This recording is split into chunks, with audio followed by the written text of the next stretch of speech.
hardest thing about being on the streets is probably being a female.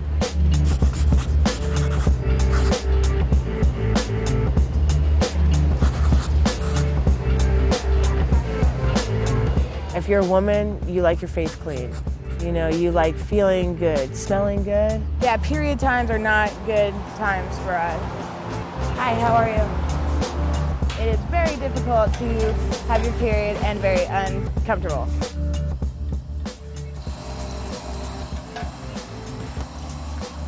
Every day I wake up and I do my daily routine because nobody wants to smell, you know?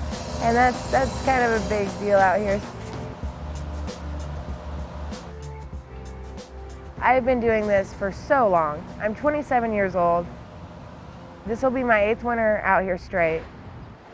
We had a pretty rough childhood growing up. My mom was a victim of domestic violence, and so she put us through a lot.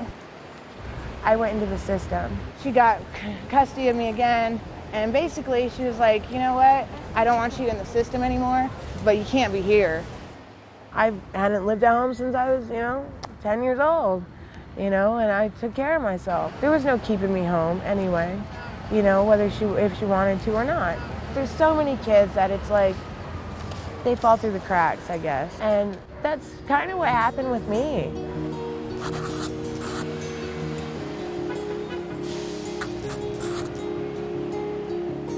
If you got cramps, good luck, I don't know. Maybe get a water bottle and some hot water from Starbucks or something, you can do that. Maybe steal some Motrin. It's a little stressful, it pops up, you're running around trying to get what you need. Every month they are placed in a crisis situation. You shouldn't have to decide between a pad and having lunch. A big box of tampons probably runs around $10, so that could be half of what we make during the day. I'll just go get the tampons that I need. And that'll leave me with nothing, but then I can't eat. Tampons and pads are so expensive here. I mean, like the cheapest box of tampons in this Walgreens right here is like a little over $7. It's more money than me and my boyfriend spend on a meal together. I would rather be clean than, be full. This is not a poor issue. This is not just about getting products to those who need them, which is obviously a priority. This is really about bringing dignity to women.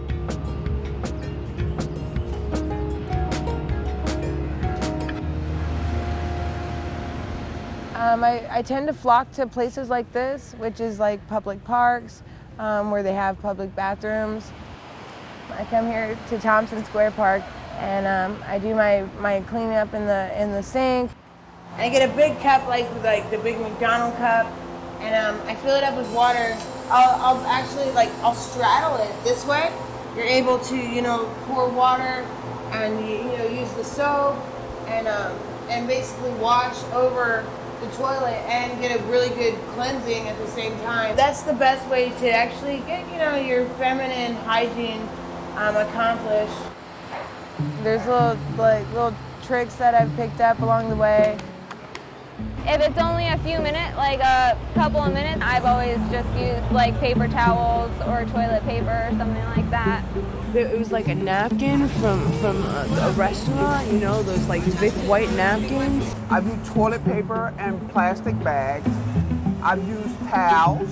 Cotton balls work, makeup pads. I've used socks.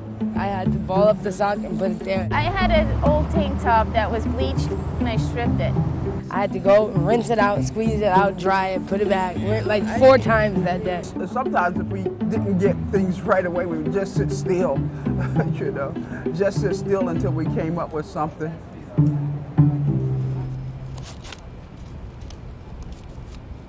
And I've learned how to make my own tampons out of pads.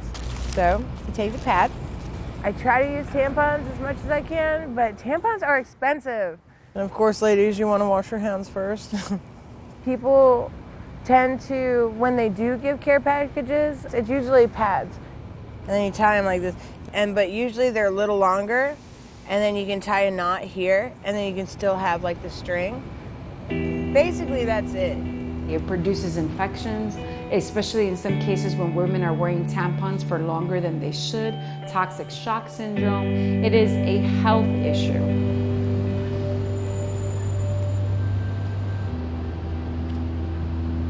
Unfortunately, there really wasn't a clear policy on where women can access the products. There's different levels of homelessness. There's women in shelters, there's women in subways, there's women, sleeping in parks. I used to be in a shelter, but I haven't been in one in a while because I don't drink and I don't do drugs anymore. And that's where most of the kind of crowd is, in a shelter. I feel safer out on the streets than I would in a shelter. Won't do it, I can't do it, I choose to be out here on the streets. So why we needed to legislate this, as opposed to just changing a policy here or there, is that it is now the law of the land. You want to feel clean like everybody else, you know what I mean? I like being out here, but everybody has a story. See, you don't really know people, and everybody has a reason for the things that they do. They do, So that's kind of my story. So, yeah.